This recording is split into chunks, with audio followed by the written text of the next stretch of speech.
from Mind Force Radio, this is Natural Strength Night with Maximum Bob. On Natural Strength Night, we don't talk about the other things Bob likes to talk about. Tonight, we only talk strength training. When I say strength training, I don't mean training like punk-ass goons in the muscle magazines who jacked up on juice, steroids, and PEDs. I mean natural strength. Strength built on good food, heavy weights, and no shortcuts. If you want to learn about real natural strength, weight training the right way, the old school way, stick around. Bob and his friends just might teach you something. He's here, the host of Natural Strength Night, Maximum Bob Whalen. Tonight, you are in for quite a treat. Our guest is pound for pound the strongest drug-free man to ever walk the face of the earth, the legendary Marvin Eder. I have been friends with Marvin for over 10 years, and we've had many long phone conversations. I wish I had them all recorded. Marvin was the recipient of the Physical Culture Award at my last Capital City Strength Clinic. And today, the day of this podcast, October 22nd, it's Marvin's 83rd birthday. Happy birthday, Marvin. Now listen to what my good friend and Iron Game historian, Osmo Kiha, wrote about Marvin Eder. Marvin set the strength world on notice in the early 1950s. His incredible power, along with a world-class physique, set him apart from other men of his era. He had tremendous natural gifts, thick joints, great leverage. All his lifting was done way before the era of drugs. Marvin's strength feats were almost superhuman. He was able to surpass the efforts of almost all the super heavyweights of the time, while he only weighed 196 to 198 pounds. He was the third man in the world to bench press 500 pounds and the only man who weighed under 200 pounds to accomplish this fabulous feat in the 1950s. His one single parallel bar dip has never been equaled, with 434 pounds at a body weight of only 198. He cleaned in military press 355 as a middle heavyweight in 1953, which exceeded the official American record by 74 pounds. But due to being declared a professional athlete at the time, was unable to claim his rightful place as the American and world record holder. Marvin was the original high-intensity training kid. Very few could stand up to his training volume or load. Truly, Marvin Eder was pound for pound the strongest man who ever walked the face of the earth. Marvin, it's an honor to have you on Natural Strength Night. Well, it's awful nice of you to consider me in those terms. I'm just an ordinary guy who was blessed with probably some special type of body, and I loved what I was doing. I don't know what impelled me to do what I did. It was some inner force. See, I have to give some credit to my brother, who was also pretty good, and I to a degree emulated him, but I continued on, and he sort of quit. He might have been very good too. Marvin, tell us more about your childhood, where you grew up, how you first got involved in strength training, and about the early childhood diseases that you had to overcome. Sure. Yeah. My family were very poor people, and we grew up on the Lower East Side of Manhattan. The apartment, if you could call it that, was actually almost like a hovel, bedbug infested, roach infested, mice infested. And with a toilet in the hall, we didn't have a toilet in our own apartment. Two families shared that one toilet. And the only way it kept warm, there was a coal and wood-burning stove. And the bathtub was in the kitchen. And it had a porcelain cover. And that's how your mother cut up vegetables or whatever we were going to eat. My father was a terrible smoker. The house was always filled with smoke, and I was very sick as a child. My mother told me that at age 2 weeks, she thought I would die. I had severe whooping cough. Then at age 3, I had what they called infantile paralysis, which was actually polio. At age 10, I had rheumatic fever. And it seems God was good to me, and I was able to rally against them all and grow up. Unfortunately, also, my folks didn't know much about diet. You want to know what I ate as a kid mostly? What? Cake, coffee. That was Really? what I ate. Yes. Wow. Only when I began to move in towards adolescence, and I learned a little bit about diet, so I taught my mother to give me an egg for breakfast and maybe a little salad. And from that point on, that's when I went into weights at roughly just before my 15th birthday. Beginning training at age 15, it's amazing that in just 5 years, you went from just starting to world famous for your strength. Did every workout, I went my maximum, always trying to beat what I did before. That's how I trained. I never took a workout for granted. I had to do more and more. I used to have a little workout partner. His name was Lenny Rutkowski, but I gave him a short name, Lenny, a little John. And he was my partner. He tried to keep up with me, but it didn't work out. I passed him very quickly. Also, at that time, he was very good on a high bar, doing all kinds of tricks, and he was able to do tips and giants and all that. And we had a little act. I did a little bit of it. I wasn't too bad. But I then began to concentrate mostly on the weights. Yeah, you told me before that your earliest idol was John Grimmick. Could you talk a little more about that? John Grimmick, when I saw him, I said, oh, my Lord, this man is an apparition. He's not real. And he was the one who inspired me. He and the great lifter, the heavyweight lifter, I'm trying to recall his name. God Almighty, that's what happened. I have a senior moment. Oh my! Yeah. What were your favorite exercises to do back then? Like when you were 15, what exercises did you concentrate the most on? I tell you the truth, I can't recall exactly what I did. I did might say a melange of all different exercises, but always working to my maximum. That's how I worked out. And included in that was always chins and dips,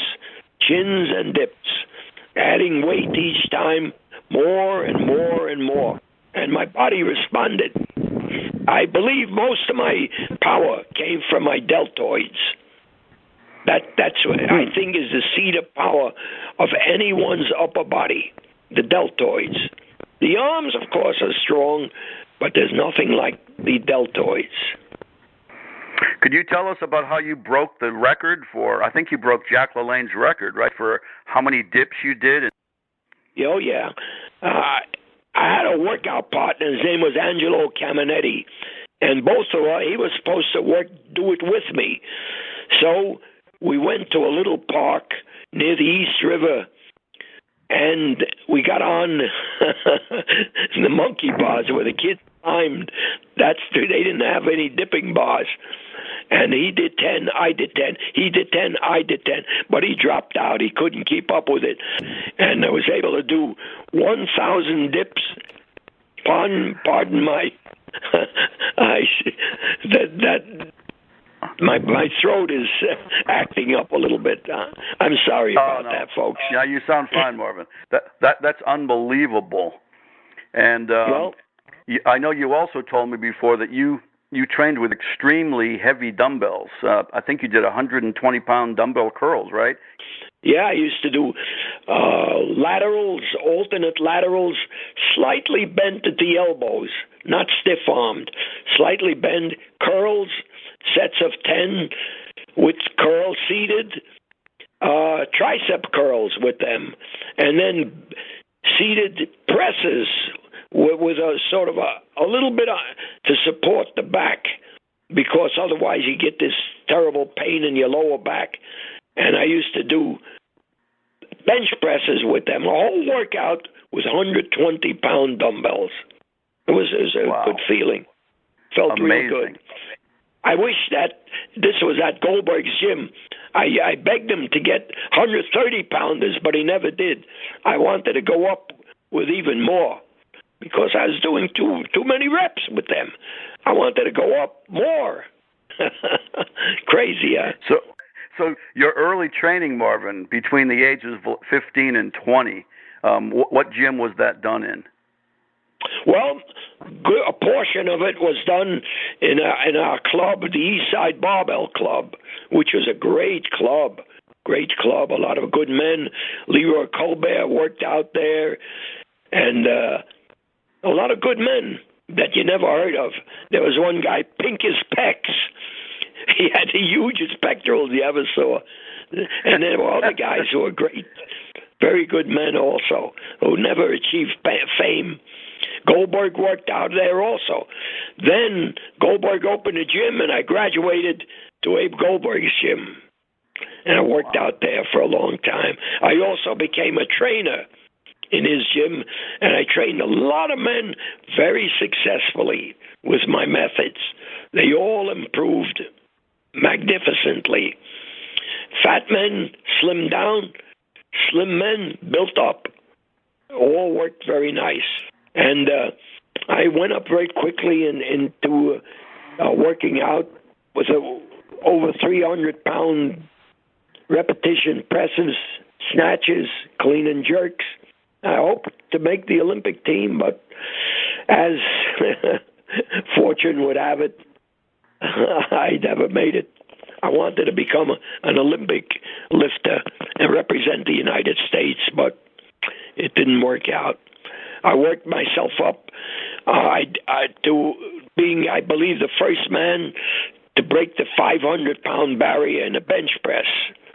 And then I did floor presses with 530 pounds. And I kept going up, and then things happened, and I hate to say it, I just walked away from it all. Yeah, you were only about 23 years old when you walked away from it all, right? Yes, that's correct. People in the know that you're the greatest, but you kind of got shortchanged, I think, because of the Weider-Hoffman rivalry, and But that's to walk away, what you want to talk about that? How that happened? I'd rather not. It's okay. History, We'll skip that. Yeah, we'll I don't skip want that. sour grapes about it. It's past, and I didn't make it, and that's it. Right. I wanted to represent the United States in the championships, world championships, and the Olympics. It really hurt, but no use crying over it now. It was something I yearned for, and it didn't work out. I became a pawn in his struggles between the two giants. So, yeah, Marvin, at a body weight of about 190 pounds, you did such amazing things. And then one of the things you did was you performed multiple sets of 10. You were just telling me this the other day, with over 500 pounds in the squat, full deep squats. Could you tell us more about that? I did sets of 10 with 550 pounds. Amazing. Going parallel squats. I also did, this nobody knows, partial squat, like quarter squats, with 1,400 pounds across my shoulders. Wow. 1,400 pounds. Wow. That's like lifting a small car. That's unbelievable. Unbelievable. And I remember after I had quit and I was in business as a master plumber. I still had a great deal of strength. I used to go to a place to pick up my acetylene tanks and oxygen to do burning of pipe when I had to. And the owner said, look, hey, Marvin, there's a car blocking the entrance to my lot. My men can't get in and out. Could you do something? Well, I went out there, and I was able to lift that car, not completely, get one end of it at a time and move it away. It wasn't a big car. It was a Volkswagen. But I lifted it. You have an amazing plumbing business because you met so many famous people. You were telling me all these, John Lennon and the Kennedys. And tell us a little more about that. Yes, I got recommended around. One thing I have a very amazing ability to perform complicated work. I was very good on controls of heating, and I was often called in by other plumbers as a consultant when I had certain problems. And one of the buildings that I worked in where John Lennon lived, the Dakota, you never saw a building like that. Unbelievable. It was built around 1870. And that's where some of the most important people lived. And it was quite an honor that they chose me to handle all the plumbing and heating problems in the building. That was. I also did high-pressure steam work, which was quite dangerous, which I mastered very well. Many of the buildings in New York City, in Manhattan, are heated by Con Ed steam. And that comes into the building at 170 pounds per square inch. Make a mistake, and you're killed. A beam of it, if it hits your arm, will go right through you as if you were stabbed with a bayonet. So I did a lot of that, and it was quite lucrative, and I did okay. No complaints. No complaints. I used to work with giant wrenches. A 4-foot wrench weighs 95 pounds. I was able to hold it out on one finger to arm's length. Wow, that's amazing. Crazy. I know those wrenches. They're gigantic. They're made by Rigid Company, right? Yes. And they're gigantic. I mean, those things are so heavy, it's unbelievable. That's amazing. Pick up a 4-footer with two hands and press it overhead. It's a monster. Wow. I love stuff like that. And then I worked on the 1964 World's Fair. And they put me out in the trench. All the politicians were sitting in under the decks in the shade, working with little copper pipe. But they stuck me out in the trench. I used to lower these concrete pipes with a diameter 36 inches. Each piece of pipe weighed 640 pounds. I would put a rope around it, stand over the trench, and lower it. That's unbelievable. I don't know where I got that. And there was blistering heat. For 3.5 weeks, the sun shone like in a desert, like in a Sahara desert. I used to fill my hat with ice water, put it on my head, and that's how. And I loved it. Would you believe it? I loved it. That's the key, is loving it, right? Because that's why you've done it your whole life. You still train hard, and you're what, 83 now? Well, next month, October 22nd, I will be 83 years old. I've been talking to you for about 10 years, and I remember when I first started talking to you, you were training brutally hard. I mean, you were doing sets to failure, and you had long workouts, and you were doing, when I heard what you were doing, I was so impressed. I couldn't believe you were doing that in your 70s. You trained harder in your 70s than most guys in their 20s train. Look, when I was 70, I didn't need a door. I could walk through the wall.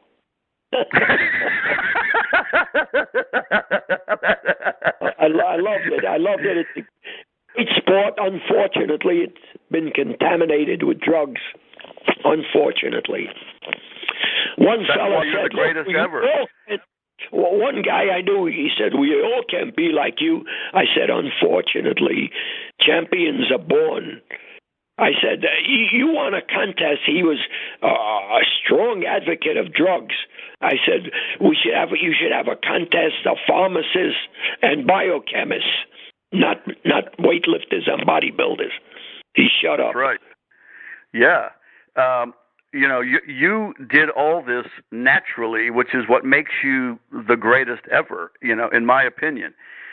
It's just phenomenal that at a body weight of 190 or so that you did all these things, and you were close to the world record in any weight class. I remember there was a super heavyweight or something that weighed about 275, and in some of the lifts, your lifts were almost as much as his for the world's record.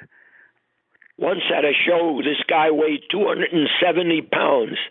I'm trying to recall his name, but I have difficulty remembering his name. He was okay. He was an AAU man, see, and we both lifted with judges. He pressed 330. I clean and pressed 330 at a body weight of 195 pounds. I equaled his press. He weighed 270. Unbelievable. His name was Bradford. He went on to lift in the Olympics, and he kept his AAU standing, and I was tossed out. Jim Bradford. I knew Jim Bradford. He even spoke at one of my clinics. Yeah, because he was a great presser, but I mean, he weighed about 100 pounds more than you. Yes. Well, not quite. Yeah. And Marvin, could you tell us more about how your training evolved and how in your later years, I think you said you incorporated Olympic lifting into your training? Right. It became like a 4-day a week. I worked out Monday and Tuesday, rested Wednesday, worked out Thursday and Friday, and took the weekend off to recover. I included on one day pressing and the Olympic lifts. The following day, bench presses. I did the bodybuilding. And then on Wednesday, I rested and repeated it Thursday and Friday. And I tell you the truth, I really did great on that training program. I really did good. All the years of training, I never injured myself. No injury. Heavy squats, of course, were a part of the training also. Never had an injury. The stretching at I think it was age 80. That's when I watched this guy on television. He said, stretch. So I stretched. I was hanging. I used to do sets of 35 chinning, but I didn't stretch the way this guy said. So I stretched and I tore my rotator cuff. Here's a nice lift that I did with a fella sitting on my hand on a beach at Coney Island. He weighed 220. I side pressed him. Try to press a human weight. They move, they wiggle and all, and I did it. 220 side press with my left arm. We'll be back with more right after this.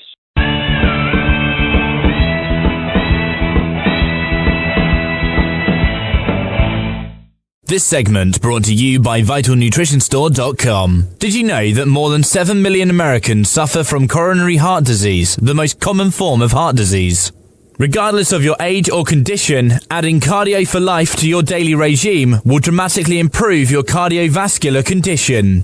Cardio for Life has been the top-selling L-arginine product in the marketplace now for more than 3 years. It is also the top-selling product at VitalNutritionStore.com. Formulated by Dr. Harry Elwart, the best-selling author of Let's Stop the Number One Killer of Americans Today, Dr. Harry believes together we can prevent and reverse heart disease. Cardio for Life comes in 3 wonderful flavors: orange, peach, and grape, and is gluten-free, sugar-free, and sodium-free. Please see our complete line of natural products at VitalNutritionStore.com. That's VITAL Nutritionstore.com.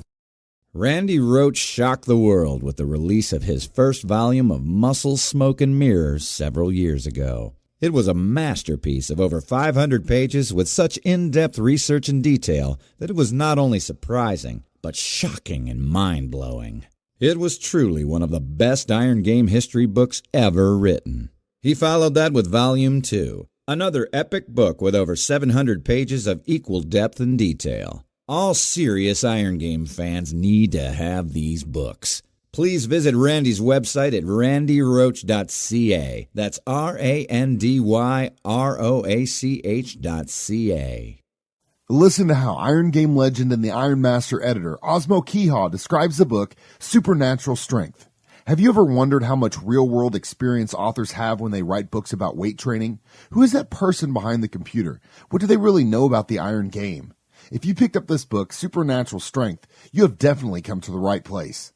The author, Bob Whalen, has spent several decades in the Iron Game trenches training himself, competing and coaching in powerlifting, earning academic credentials too numerous to mention, and thousands of hours of training and instructing athletes and trainees of all levels at his Washington, D.C. gym since 1990. He's not only devoted his life to motivating and pushing people to heights they have never been to, but elevating the trainees' understanding why certain methods work better than others. Bob is one of the most respected and revered trainers in the business today. This book is sure to surprise and amaze you at the same time. Order now at supernaturalstrength.com. That's supernaturalstrength.com. Don't you think it would be so much easier getting into shape if you had a personal coach? Just like all the celebrities do. Well, now you can. Bob Whalen of WebStrengthCoach.com wants to get you out of your rut and coach you to success. He's dedicated to helping you achieve your strength and fitness goals through your hard work and his expert guidance. Bob will help you with strength training, muscle building, fitness, nutrition, and motivation. He'll make sure you achieve your maximum physical potential. You can get one-on-one training with Bob through his website, WebStrengthCoach.com. He will develop a personalized program tailored to your individual needs, a program right for you. Bob will give you feedback after every workout. This is old school fitness and nutrition. No fads and no gimmicks. Bob will use proven natural techniques to make sure you are satisfied. So visit WebStrengthCoach.com today and let Bob help you reach your best self. WebStrengthCoach.com. Do you enjoy history without social engineering? Reading about our founding fathers? Economics from a capitalist perspective? Wisdom from modern patriots? Welcome to UncleSamBooks.com, where virtues like rugged individualism, hard work, and the American dream dominate. UncleSamBooks.com. Great books for homeschooling. UncleSamBooks.com. If you want to become as strong and muscular as possible with health in mind, and without lowering yourself to using steroids, the best advice can be found in the classic strongman books of long ago. These are the best books ever written on the subjects of strength training, weightlifting, strongman training, Iron Game history, and old-time physical culture. Many of them can still be found at physicalculturebooks.com. There you will find good, honest, time-tested wisdom from the great old-time strongmen. To maximize your natural muscular and strength potential, please visit physicalculturebooks.com. Listen to Ken Manny, head strength and conditioning coach at Michigan State University, describe the book Iron Nation. A masterpiece text on some of the most intriguing and compelling personal stories, Iron Game history, and gut-wrenching training routines ever put to paper. If you truly love hard training without all the frills of pomp and circumstance so common today, you will love Iron Nation. Written by lifters for lifters. If you love weight training, you will love Iron Nation. Order now at ironnation.com. That's IRON Nation.com. If you would like to promote your business on MindForce Radio, we would love to hear from you. Please let us know if you are interested in a 30 or 60-second voice commercial or a banner website ad. Please contact Bob using the contact information provided on mindforceradio.com. You're listening to Natural Strength Night on MindForce Radio.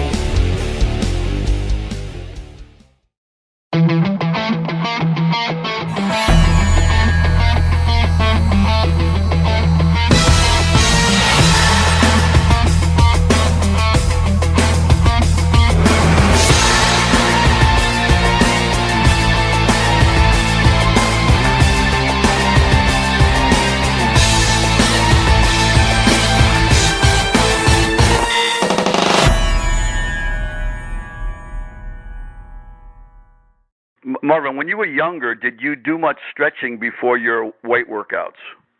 No, I never did.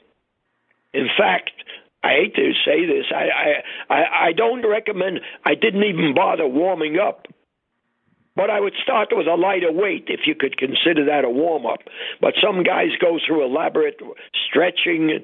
Well, one little thing, there was a kettlebell up at the Eastside Barbell Club. Sometimes I used to swing it. But generally, I wasn't too interested in anything like that. In later years, I didn't even warm up. When I did these heavy floor presses, I would start with 500 pounds. No warm-up. 500. Wow. That's what I did. That's what I did. I don't recommend people follow my routine. It might hurt them. I did 80 wide arm chins at a body weight of 195 pounds. 80 wide arm chins. Wow. And 80 in a row. Yes. I was able to do one-arm chins. I did 9 with either arm, one-arm chins. Wow. So, I don't know. I just was able to do it. It just felt so natural. Felt good. But I want to let you know something about me, my personality. I was never a tough guy, just a regular guy. Never try to shove anyone around. It was not in my nature. Not at all. Mm-hmm. I never tried to bully anyone. I just was a regular guy. I don't like to toot my own horn, but this is what I was.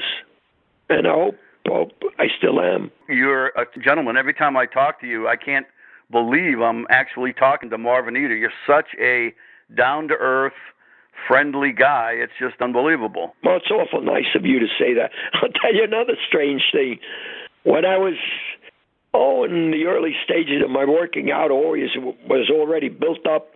I wanted a girlfriend like other guys. The girls were afraid of me. Would you believe it? They were afraid that I was some kind of monster. And I wasn't. Well, I was a pussycat. Back in the 50s, there weren't many guys around that even came close. Yeah, true. Well, there was guys like Steve Stanko, and he was a great lifter, and the rest of them on the York team, they were great lifters. Dave Shepard, and I palled around with him for quite a while. Very nice guy. He was a tremendously powerful fella, just about my body weight. He did make the Olympic team. Great lifter. Wow. He clean and jerked 427 and a half. And he snatched over 300. Tremendously. Very nice guy. But he had an allergy. I hate to say this. You want to know what that allergy was? He was allergic to work. You know, I worked for many years in a bakery at night. Went home, slept several hours, got up, went to the gym and worked out. That was my life for many years. I worked very hard all my life. The plumbing came after I quit weights. That was later on in life. But I started actually work age 9. My dad, I said, Pop, could I have an allowance like other kids? He said, if you want an allowance, you have to go to work. We were poor people. I don't blame him. The only thing, he was a terrible chain smoker. And I was very sick all the time as a kid. Very sick. But I don't know, my body was able to ward it off and surmount it all. I don't know where it came from. I guess my DNA. That's about all I could say. The sick, constantly sick as a kid. What do you think of one of these miserable apartments we lived in, completely filled with smoke? He used to go to bed with a cigarette in his mouth and start the bed on fire. My mother was always there with a glass of water. Wow. That's how bad it was. Yeah, I'll never forget something. My mom once baked a cake, and she put it near the window to cool off. Ants came up the side of the house and got into the cake. You know what I did? I couldn't give up that cake. I picked the ants off and I ate the cake. Well, when you're hungry, when you're hungry and you have no other food, that's what you're going to do, right? Yeah. I remember my sister and I, we used to divide one egg in half. We made one egg serve the two of us. But I made it. Sometimes I wonder. It made you even tougher. Did you ever see beds? The old style bed was a steel spring with a mattress on it. I used to help my dad. I was a strong kid. We'd pick up that mattress and bring it over to the bathtub, spill hot water on it, kill hundreds of bed bugs. I must have donated 50 gallons of blood to the bed bugs. Wow. Oh, Lord. Very very Marvin, upbringing. Marvin, I've done lots of reading about your legendary workouts that you've had with Reg Park, because I read before you said that Reg was the only guy that could come close to you in working out. Could you tell us more about that? Yes. Remember the dumbbell workout? He more or less kept up with me. Some things I was better, some things he was better. One thing he was better with, he was a stronger squatter, but then again, he weighed 230. I remember we working out. He started to work out with, he went up to 500. I only went to 480 that day, doing repetition squats that day. High repetition. Mm-hmm. And but he was a bigger guy. Very sweet guy also, very nice man. It was a tragedy how he died. Melanoma. He loved his son, and he didn't take care of it. I also developed a melanoma on my back, but I used to get checkups, and I had surgery, and my life was saved. Cancer on my chest, which was detected, and that was excised, and I survived that. I'm a survivor. I had the same thing myself. I had melanoma cut out of my chest about 5 or 6 years ago, and it was early, and they got it. And then I had melanoma on my back also. I've had melanoma twice, and one time it was almost stage 3, but I almost had to have my lymph nodes removed, but they got it out in time, and I'm okay. But I never talk about it. I don't like complaining. But since you brought it up, but we're both 2-time melanoma survivors. That's amazing. I never knew that about you. We're truly blood brothers. I know. So I never go outside without a hat on, and I always wear a shirt. When I go to the beach, I always have a shirt on. I never, and of all places, I'm in Florida right now. Wow. You got to watch that sun. Oh, Lord. I stay covered all the time. I loved swimming. I used to swim. I remember a group of guys. It was myself, Goldberg, a couple of other guys. There was one fella. His name was Harry Dips. He used to come, and another guy, Morty Gotcliffs. We used to, the waters right off Coney Island are the best swimming waters you could imagine. There's no rough tidal waters. Very, very nice. We used to get in at what we call Bay 32 and swim to Bay 14. A 1-mile swim. I loved it. Wow. Oh, God, did I love that swimming. And I used to love to walk along the beach with the sun beating down on me. Oh, God, was that nice.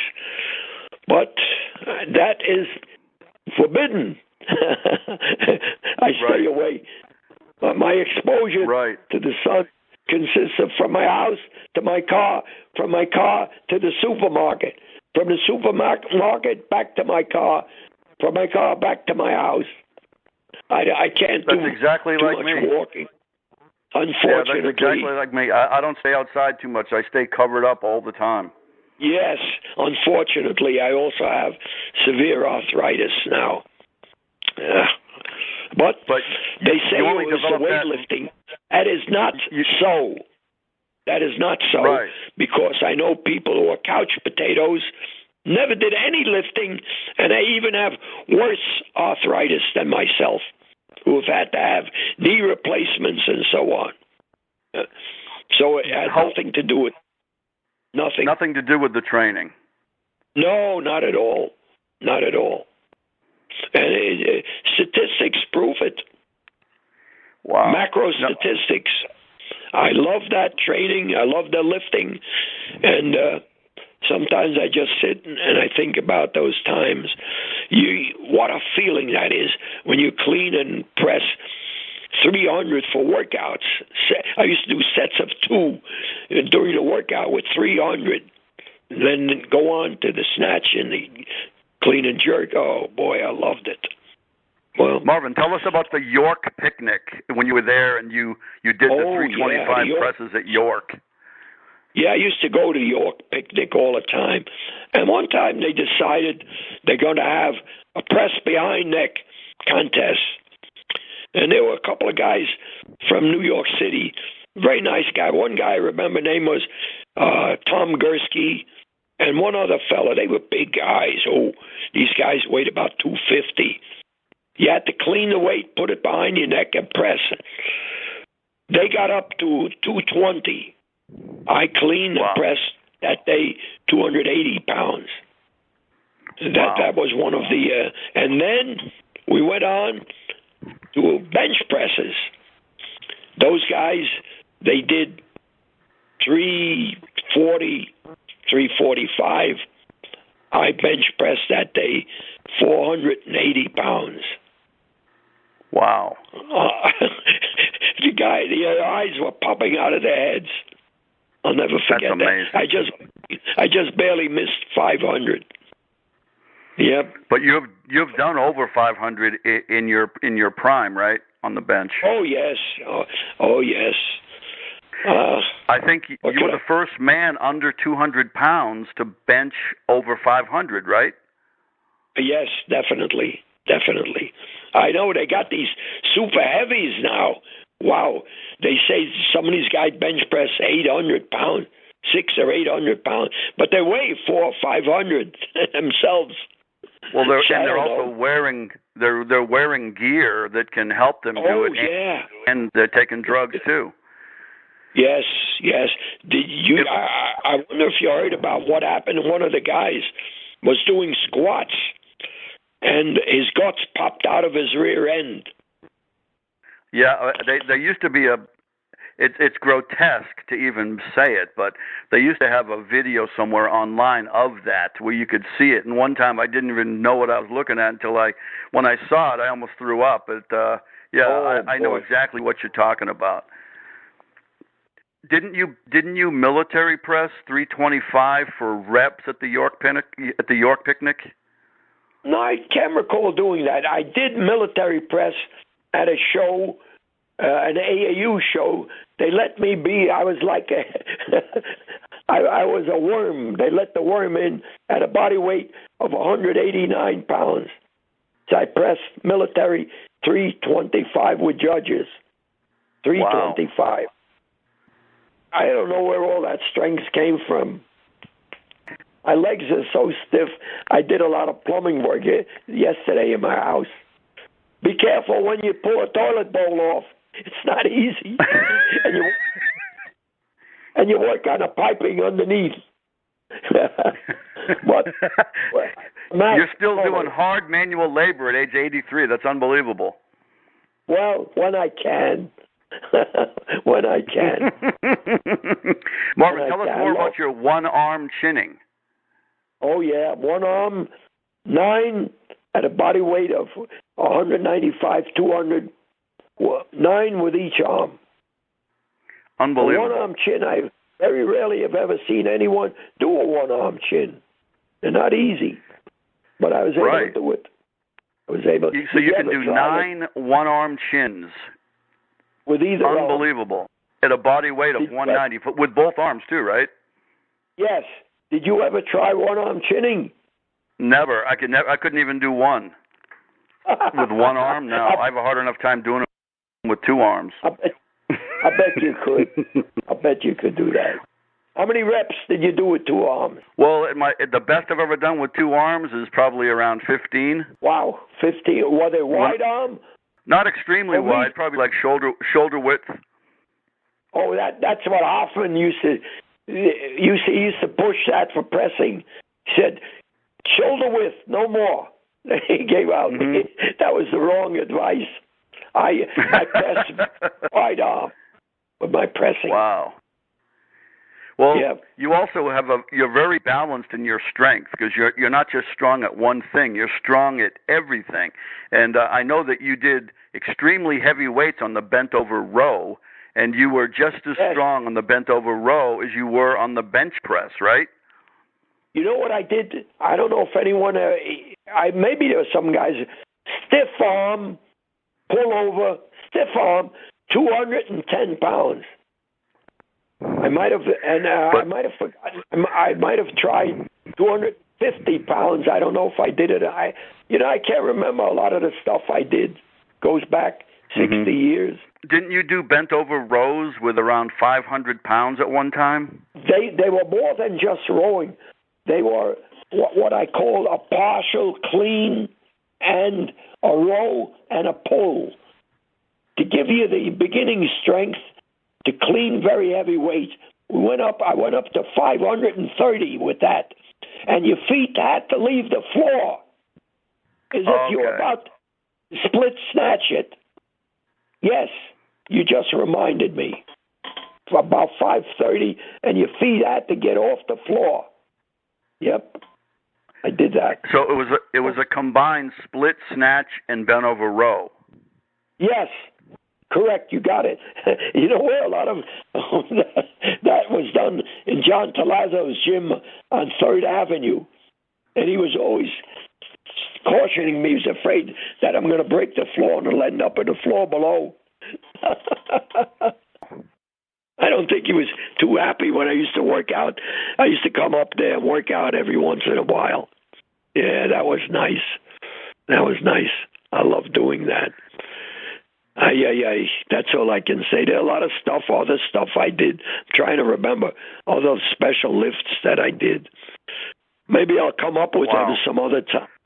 Well, Marvin, it was an honor to have you on the show, and we'll have to plan on having you on many more times in the future because you have so much great information that we just can't fit it into one time.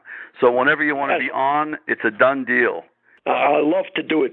Goodbye, and God bless you.